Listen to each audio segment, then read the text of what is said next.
Et à propos de délinquants, cette alerte relayée auprès de tous les artisans, commerçants ou responsables de petites entreprises, alerte aux faux experts comptables. Ils recrutent sur Internet. Au mieux, ils sont incompétents avec parfois des conséquences dramatiques. Au pire, ce sont des escrocs.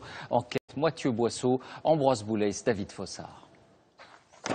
Un carnet de commandes presque plein, des chantiers qui s'enchaînent. Et pourtant, Bruno Rodriguez pourrait bien fermer son entreprise. Un redressement fiscal menace sa société de rénovation. On risque gros.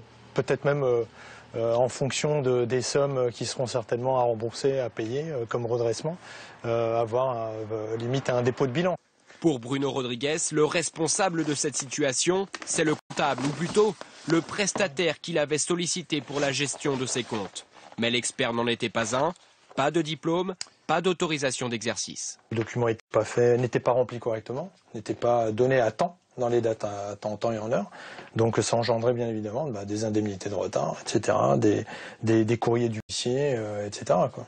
Les mises en demeure des impôts se succèdent, les pénalités financières aussi. Ça fait quand même 1 000 €, 975 €.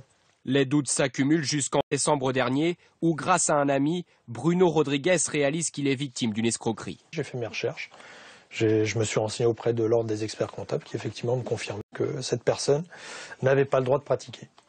L'entrepreneur a porté plainte, mais toute sa comptabilité est à refaire et à nouveau il devra payer au moins 4 000 €. Des escroqueries comme celle-ci, l'ordre des experts comptables en recense de plus en plus, comme ici en Ile-de-France. Un aperçu des dossiers que nous ouvrons pour les faux experts comptables.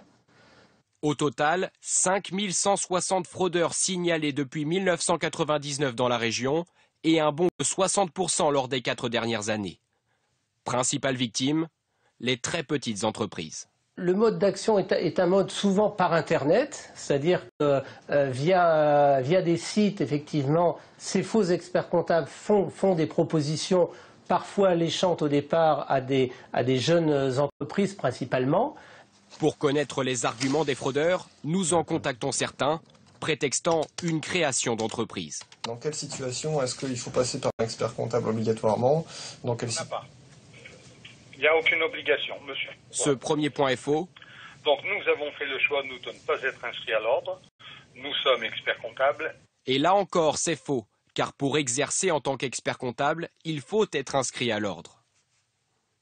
Une personne a le droit de tenir sa propre comptabilité, d'établir son propre bilan, mais n'a pas le droit de faire ce travail pour autrui sans être expert comptable inscrit à l'ordre des experts comptables. Et si une entreprise fait appel à un comptable non agréé, il lui est impossible de se retourner contre lui en cas d'erreur dans les comptes. Pour bien savoir à qui elle s'adresse, l'ordre des experts propose donc aux sociétés un annuaire des 19 000 professionnels reconnus.